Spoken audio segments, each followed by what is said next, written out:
In this exercise video, we're going to go through a stretch position called puppy pose. This is great for stretching the hips and the back, as well as taking some pressure off of the pelvic floor. So lots of variations of uses for this that are really beneficial.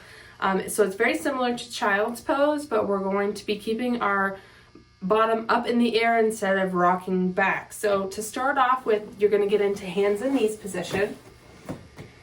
Once you're in hands and knees, instead of going back to child's pose this way, you're going to keep your hips and your butt right over top of your knees, and then bring your torso down to the floor or table. And so how far you get down with your torso depends on your flexibility. Some people can come all the way down with their head resting and arms out straight. Sometimes you need to keep your arms more here and you can rest on your hands, or you can have somewhere in between. The biggest goal here is that when you're in the stretch position, you're keeping your butt higher than your chest and your head. So gravity is helping to offload and decompress the pelvic region, as well as getting a little bit of a stretch in the hip and the mid to lower back area as well. When you're in this position, you're just going to hold it, focus on relaxing into the position and doing some good deep breathing.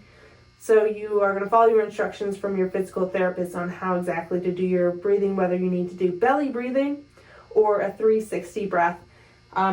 Generally speaking, 360 breath is better, where you're breathing and expanding through both the belly, the front of the rib cage, and all the way back. So in this position, you're going to think about taking that breath and pulling it into your ribs, both on the back side and the front side, and getting that breathing to happen from side to side and forward and back.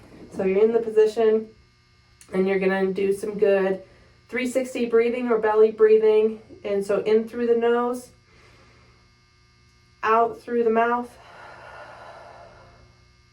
in through the nose,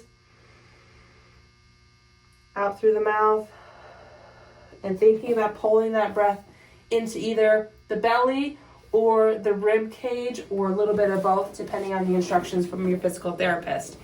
Now you're going to make sure when you're in this position that you are not getting any pain in your back or pain in your hips. You should just feel a stretch.